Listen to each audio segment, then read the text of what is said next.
Ji, Bismillahirrahmanirrahim. Now let's discover the programming and data representation of different aspects of your paper two with respect to only pseudocode. So we're looking through the different, various representations of different program structures in pseudocode and how you're supposed to implement them. So for example, let's start off with it. If you want to declare a variable, as mentioned before, variables are, spaces that can remain in memory. The syntax for declaration of variable goes like declare, followed by the identifier you've chosen, followed by the defined by symbol, followed by the data type. So declare number of type integer, declare your name of type string. If you have multiple variables of the same type, you can declare them in the same line. So for example, declare n1, n2, n3 of type integer, declare name1, name2 of type string, and so on and so forth. The way of declaring constants looks like this. Constant keyword is used, followed by the chosen identifier, and instead of using the assignment symbol, you use the equal symbol. So you fix the value here with the destined values. For example, constant pi is equal to 3.4. As mentioned before, constant means that the value throughout program execution is not going to change. So this is how you define a constant in pseudocode. If you do need to do any sort of assignment of variables, the syntax is identifier followed by the expression. A assigned with 34, B, this is used for incrementation, original value of B plus 1 assigned to B, updated value of B. Any sort of arithmetic operation you want to carry out, you can do that in pseudocode using these statements. So addition is handled by addition, subtraction, multiplication. Division is like this. Exponent, div means basically you, if you have, say for example, 5 divided by 2, your answer is 2.5. No, it's just 2. You focus on the quotient only. So if you're focusing on the first half, not the real part, you will use div. But if you want to get the remainder as an answer, you will use the modulus part. So this is how different arithmetic operations you'll be using in pseudocode. Okay, similarly, data types that should be concerned with is integer for whole numbers, real for fractional part, both negative, positive ho sakte hain. Character for a single length, A, B, C, single length only, for F, whatever it is. But it has to be enclosed in these single quotes. If it's a string, you use these double quotes like so. String, as mentioned before, is a sequence of characters. Any sort of Boolean representation, true or false, falls in the Boolean data type. And apart from that, dates and time, both date value, time value have to mention as date. If you want to output something on the screen, you use the output keyword followed by the string. For example, like this, if you have, for example, I will simply output the string hello. If I want to output something from an identifier, the contents of an identifier, I can write the identifier's name here. So for example, output your name will simply output the contents of your name at that time. If you want to formulate a string using strings and identifiers, you can do that. Output hello followed by this comma is not part of the output string. So basically it's just separating the different parts of your sentence. String, identifier, string, identifier, so on and so forth. Each you separate these with commas. Hello followed by the contents of this, followed by your name is, followed by the contents of this. And simply, if you want to print something on multiple lines, you can mention new line in comments after the line that you've just printed to make sure the next line is printed on the new line. So if you want no new lines and everything has to be printed on the same line, you use no new line in the comment. So this not actually is, it's just a comment. Since pseudocode is not executing, but it gives the person evaluating your code your intentions. If you did not want something to be printed a new line, you can write no new line. If you want something to be printed new line, you can be mentioned in that with new line right here. If you want to take an input from the user, as discussed before, input enter a number as a prompt, and it will be stored in this value. Any Boolean expressions that you want to carry out, this is equal, not equal to, greater than, less than, greater equal to, or not equal to. So these are Boolean expressions. By that, it means that a comparison will result in either true or false. So is A equal to B? Is A not equal to B? Is A greater than B? A less than B? A greater equal to B? A less than equal to B? All resulting in true and false values. Similarly, if we remember that we just studied if then statements, the syntax for that is if the expression here is tested, if it's true, then these statements are executed. You see, else if, all optional. If is the only thing you need. If x is less than 0, output negative, simple. But if you want to have an if else statement, that's what it looks like here. If this expression, then this statement comes here, and if this is not true, then this statement is executed. So this is my default state. One of these statements will it will have to run. This is the beauty of mutually exclusive statements. Similarly, if x is this is a super example. If x is less than 0, then output this, else output this. That's my okay. By the way, there's a complex condition mentioned here as well. So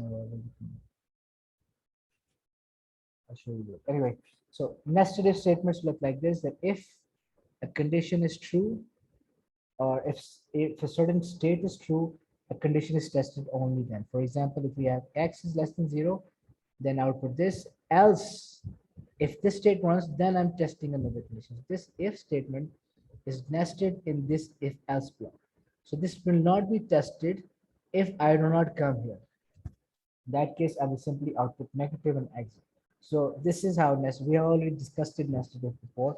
So you can revert to previous chapter 12 for that. Anyway, case of statements look like this. The syntax, okay, this is interesting. For case of statements, you have option of choosing between values, uh, to 3 values, or a range of values.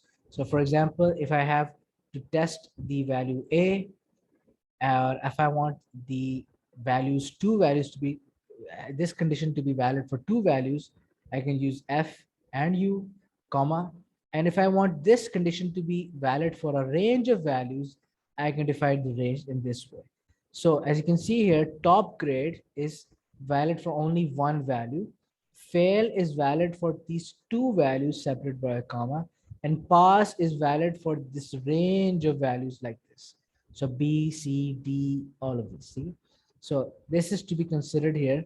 But if you are choosing, if you're writing a case of statement using one of these. Similarly, counter control loop. Now this is interesting. Basically, your counter control loop syntax has these key factors. For my variable, my counter variable, start assigned with start value to end value, followed by a step parameter. A step parameter is optional by default, but the step means that by how much am I increasing the counter each time. By default, counter is increased by 1. So if I don't mention it here, it will be considered as 1. But if I want some other value to be considered, then I can mention. Then I should have mentioned it here. So the statements that I want to repeat are mentioned here.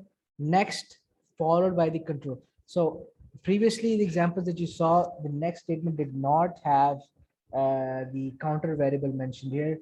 Most times it's not mentioned, but I guess it's a good idea to mention the counter variable here. So for example, my counter variable is x, I will write next x. If its counter variable is count, I will write next count. It's a good idea to mention the counter variable here. So for example, the pseudocode looks like this. For x, 1 to 5, as you can see here, step is not mentioned here. So in which case my x incrementing will be done by 1. So for x 1 to 5, output the x value, and incrementing to the next state will looks like next x. And next, it should be end 4 right here. It's not mentioned, I don't know why, but end 4, it should be end 4 and 4. They should all have end 4 here. Anyway, so if you look at this, x starting from 2, assigned with 2, by the way, this is assignment simple. Assigned from 2 to 14, step 3. So that means it goes from 2, 5, 8, so on and so forth, because I'm increasing it by 3 every time. So after that, output the value and next x. So over here, if I want to count backwards, so if I want to count backwards, I take the higher value as the starting value and the lower value as the ending value. So for example, I want to count back from 5 to 1. I go from 5 starting to 1, and my step should be -1. So this will cause my countdown to happen backwards. So 5 to 1, step minus 1. Output the value of 5. So 5, 4, 3, 2, 1, like so and so forth.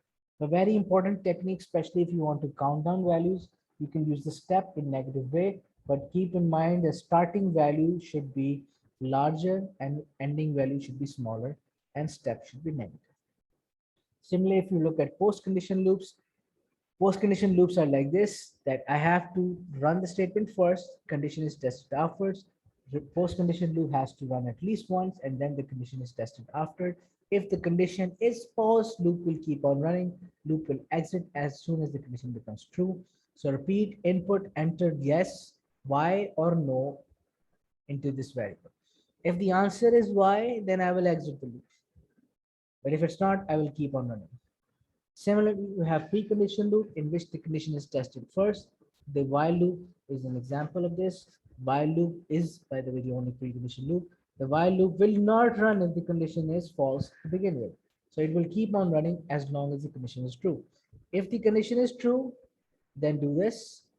If it's no longer true, exit the while loop. So for example, I assign, okay, by the way, this is the thing about while loops. I have the variable I'm using for my condition testing, it has to be having some value in it before. So that's why make sure that if you're using a while loop, carry out some assignment beforehand. Make sure that variable, whatever you're using for your condition, has something in it before. So answer is assigned with empty string. While answer is not equal to yes, do this, and we'll keep on doing this until this condition becomes false, which I will exit. So while loop and post repeat until, in fact, all conditional loops are ideal whenever you want to perform any sort of validation check. And by validation check, we mean that we want to make sure a certain type of data or certain range of data, only valid, sensible data is being input. So validation checks are very critical for making sure that inputs are correct, are sensible, and while loops and condition loops are used for that. Okay, moving on, for which loop structure to use when. If you want to know how many times to around the loop you need to go, the loop execution service, if you know how many times the loop will run, for loop is the best way to do it.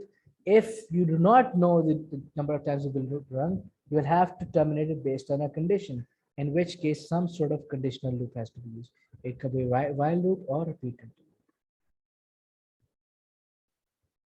Okay, these are all the types of built-in functions that you can use for your strings. For example, if I want to access just one part of my string, I can treat my string as an array, and I can simply access one character from it. So it simply accesses single characters from an entire string.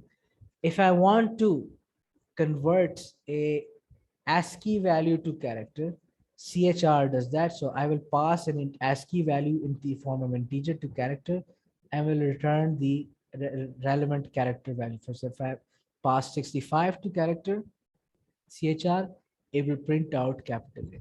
Similarly, if I passed a character to ASCII, ASC function, it will return the integer value. This function returns the length of the string. So for example, I pass a string of hello having 5 letters. It will return 5 as integer value. This is used for taking a substring of an entire string, but only the left characters. If I want to take left L characters, left 3 characters, 4 characters, if I want to count the number of characters I want to access, I can use on the left characters, I can use this built-in function. For right, if I want to access only right characters, I can use this method. So for example, I want to character, there's a string, say enter. I want to access the rightmost characters, right 2 characters. I will use right enter 2, and right 2 characters will be used. Similarly, if you want to take a substring from a string, I can use the mid function. I want to take the substring of my S string starting from position P, this number of characters starting from position 3, P. So if I want to start from position 3, calculate only 2 characters from here, so it will start from 2 characters, it will return 2 characters starting from position 3. If I want to return the lower case of a character, I will simply pass that character. It doesn't have to be uppercase or lowercase. I will simply pass that character to L case and will return that character into in uppercase version. Sorry, lowercase version. If I want to take the uppercase version of a character, I will simply pass that character to the uppercase and will return the uppercase version of that character. To upper converts the entire string in one go into upper string. So I will pass that string to to upper and it will convert the entire string to uppercase. Similarly, lower will convert the entire string into lowercase. And this is the concatenation. This is concatenation means that I'm simply combining two strings together. So if I want to combine S1 and S2 together, I will use this concatenation operator to join two strings together. Okay, so difference between okay, yeah, truncating numbers means simply that I'm removing the what you call it real number portion. So if I have a number say 5.7, 5.7 after passed to this function will return only 5. It doesn't round it off. It simply just removes the real number portion. If similarly, if I want to convert a string into number, I will pass that string to num function and will return that string in its real version. Okay, now interesting thing here is that this function only returns real values. So if I want to turn it into an integer whole number, I cannot do it directly. So I can get a real number from here. I'll pass that real number to this function, and then maybe I can truncate it into a whole number. But other than that, this only returns, for some reason, this only returns real values. Those real values, that real value, then in turn can be passed to this function to create a whole number. We can do that. Okay, we already discussed this. Syntax for defining a procedure goes something like this. Procedure, they identify the procedure and all the statements that are written inside the procedure come here. And where my procedure ends is represented by the end procedures. For example, I have this right here. Procedure input odd number. This is the lines that are executed in this procedure, and that's the end of it. When I want to call this procedure, I will use the call function input odd number. Similarly, if you do look at a function, this is the function header, by the way. Function header is defined by the function name, and it has to return some type of data. That data type is mentioned here.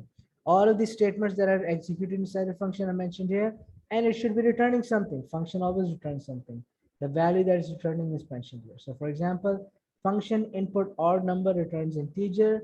I will run this code. After all of this code is run, I will return the number which is supposed to be of type integer and function. Passing parameters to a function gets a little tricky. First of all, argument is the actual input expression or value which the subroutine is being called. Parameter, these are the parameters that you're passing. These are the parameters. Inside the subroutine, a take values passed in subroutine at call time. So whenever I call this subroutine, the values that I'm passing to it are known as the parameters. Subroutine interface, the parameters are passed between the subroutine and the calling program through the subroutine interface. And function and procedure header is usually, this is the first line of any subroutine. This is the first line right over here. So let's check this out. I am defining a function header for a function, by the way. This is my function header. Function keyword, the function identifier, followed by the parameter list. By parameter list, there could be multiple parameters and it returns a certain type of data. So for example, function sum range, first value of type integer, last value of type integer, returns it. So whenever you're defining the parameters, you have to define the name as well as their type always. So this is what it looks like over here. These are all local variables, and this is the code that runs when this this subroutine runs, this function runs. And when this function is completed, it returns a value of type integer, which is sum. Similarly, if we have, say, a procedure also has the same thing. This is known as the procedure header. But since it doesn't return anything, there's no concept of any return variable here. So procedure name here and the parameter list over here. Okay, by the way, this is what it looks like. When defining a parameter in procedure, we have two things to consider here. Procedures can be passed by value or they can be passed by reference, by value or by reference. Now, what does it mean by value? By value means that if I'm using a variable to pass a value to a procedure, that variable's contents are only copied to that subroutine. Whereas by reference means that the past variable and the local variables in the subroutine both point towards the same address location. So any change that occur inside the subroutine reflect to the variables outside the subroutine as well. So for example, you can see here, I have passed number of symbols by value. So if you're passing some variable as by value, you will use by value keyword. Okay, by default, by value is used. So even if you don't mention value or the question does not mention by value, it means by value is being used. By value is the default way that procedure handles parameters. By ref has to be specified. Okay. Now let's just say I've defined this procedure here. Output symbols by value, number of symbols, integer, symbol, character, all of these parameters being passed. This is what's happening here inside the subroutine, whatever it is, but it's using these. Now, interesting thing here is that when I, for example, call this subroutine, say, for example, I'm calling this subroutine like this. I call output symbols by number and symbol.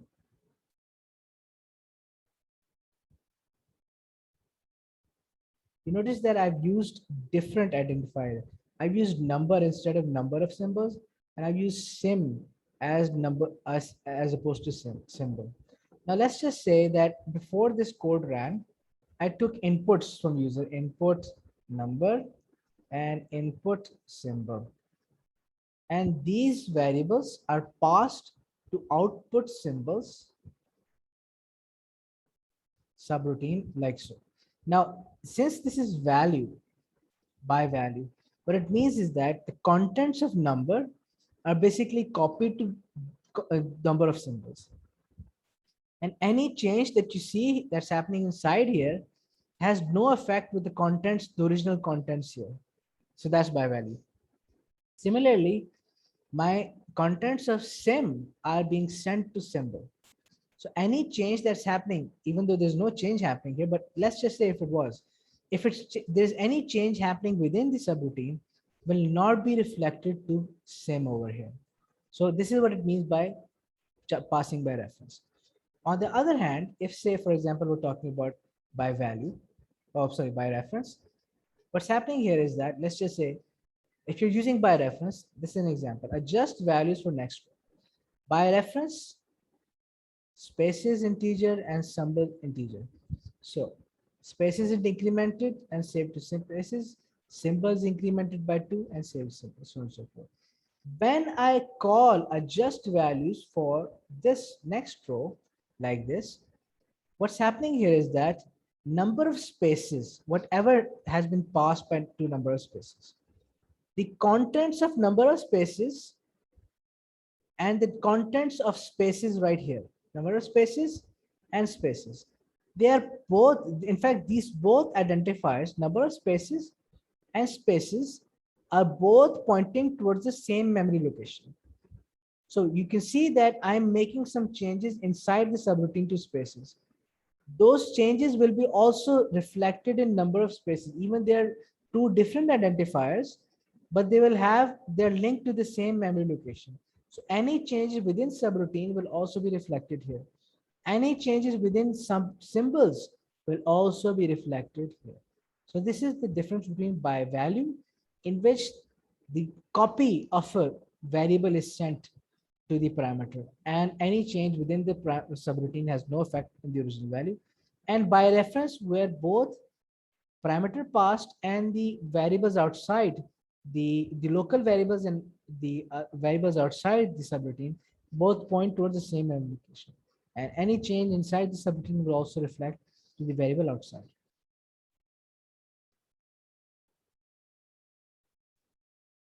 Finally, when you come out to arrays, we discussed this before. If you want to define an array, you got the declare array identifier, followed by defined by array, lower limit index, upper limit index, and type. So we got, for example, list one, list two, list three, list four, low four arrays. This is of size 3, starting from index position 1 to 3 of type string. List 2 array of size 0 and 5, size 6 of type integer, list 3 of size array 100, 1 to 100 of type integer, and list 4 of size 26, starting from 0 to 25 of type string. If you want to access an index position, we've discussed this before. Nlist is my array's name, index position 25. I want to assign it. By the way, assignment symbol has to be used here. Assignment symbol has to be used here, like so.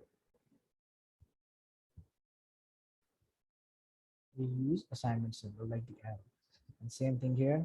We use the arrow right here. This is not supposed to be. It's not. We're not comparing it. We're assigning these values. Okay. So anyway, 0 is being assigned to 25th place of n list array. D is being assigned to third place. If third is 4. I don't know. Fixing.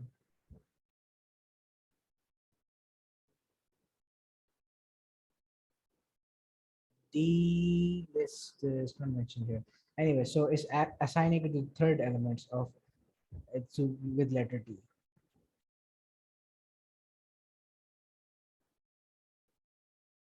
Similarly, if you come to two-dimensional arrays, declare the array's name of type array.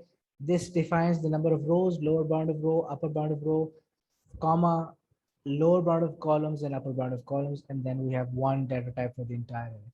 For example, declare a board, which is an array of 6 rows and 7 columns of type integer. Accessing individual elements in an array requires 2 index values, one for row, one for column. For example, board, third row, fourth column is the accessed and assigned with the value 0. Finally, we just studied this a little while ago. Text files. If you want to open a file for write, here comes the file name, then followed by write. Any line that you want to write in that file is placed here, and write file will write that line in this file, followed by end of line marker to represent the line as end. It's taking care of it automatically. When you write any number of lines you want, you always follow with write line, but you always use write file, the write mode, when you want to create a text file from scratch, ignoring all previous data, overwriting all previous data. You write any number of lines you want here. When you close file, you close the file, you're saving the contents of the hard disk permanently. Want to read back the data? You want to read, open the file name, this file, text file on read mode. Any line you read from this file will be placed in the string value, in the string variable, and you can do whatever you want with the string variable in your program. And when you're done reading all your lines, you can read all lines using the end of line marker, end of file marker over here, and then you can close the file. If you want to add to existing text data, you can use the append mode, like so. Open this file name for append, write this string to this file name, and you can save. You can write any number of lines, but when you save it, only then the data is going to be saved. This is an example of how end of file marker is being used. I want to read all lines of test.txt until the end of file marker has been reached. I can implement that using file loop. While not end of file, test.txt do what? Read a line from this file, place it in this variable, and output it on the screen. Read another line, place it on this variable, output on the screen, and keep on reading it until this condition becomes false, and I exit the loop. And then when I'm done reading the lines, I will simply close the file. Okay, one thing here is that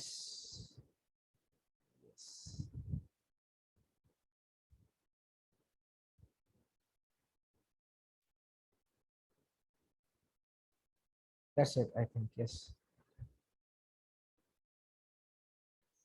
Okay, one thing to note here is that with respect to input and output operations, when you're reading data from a file, you're reading data means that you're bringing it from your hard disk into your memory, into a variable into your memory. So that is considered as an input operation. So reading data from text file is input. Whereas writing data to a text file in which you're sending data from variable to hard disk, that is considered as an output. So a few questions have come up in the past in which it's asking whether reading data is input or output. So just remember this: reading data from text file is input, and writing data is output.